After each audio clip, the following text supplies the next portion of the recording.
Hello, welcome back to the YouTube channel of Bethel Evangelical Free Church Hanley. I'm Pastor Gervais Charnley. This is another historic church in Cumbria in the Lake District. This is Holy Trinity Church, Seathwaite. This was built in 1875 to replace a medieval chapel on the same site. It's obviously bigger and grander, particularly grander than the medieval chapel, but it has been, it's still very small anyway. So this is Holy Trinity, Seathwaite.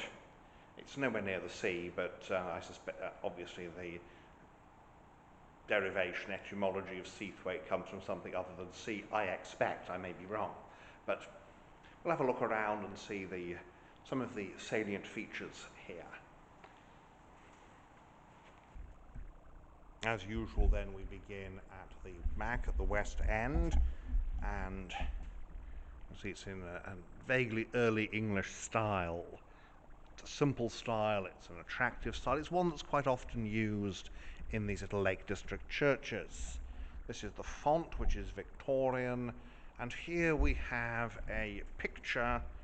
Just rest it there and try and get too much reflection. But here is a picture of the old chapel as it was. A very small building with high up windows. There we have, we kept from the old chapel, the old, I suspect, is either the top of the font or more likely a holy water stoop. Stoops, not really an Anglican thing, post-Reformation, but this is a memorial of the Reverend Edward Tyson, who was incumbent of this chapel for upwards of half a century. Died in 1854, aged 84. So, good long life, and his wife Betty died in January 1860, aged 82. So not quite, didn't live quite as old as him, but they married, but she was younger than him when they married. Pulpit, very simple, straightforward.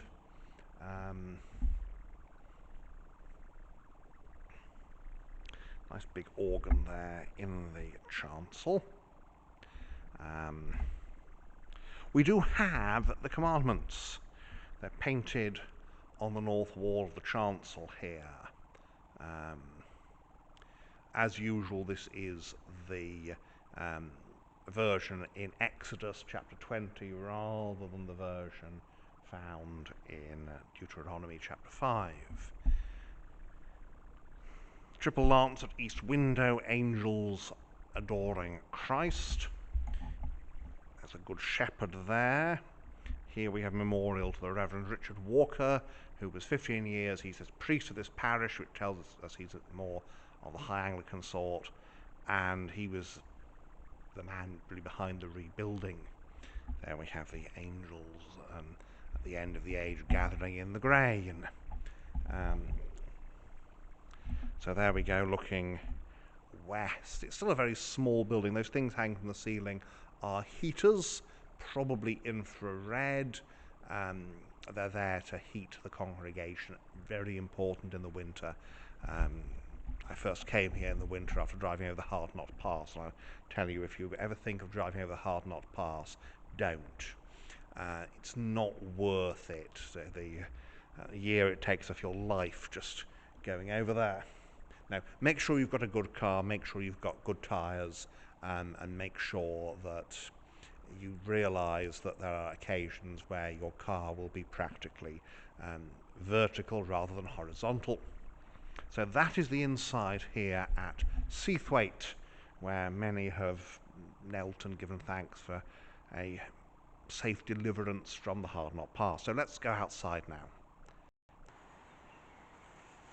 So here we are outside at Holy Trinity, Seathwaite. You can see again it's a very simple building, no external division between nave and chancel. That chancel arch is entirely internal, and one of the things that does, it makes an easier structure to build, also an easier structure to maintain. You haven't got that break where you've got a wall and then a drops and then another wall, and when the roof then comes off it.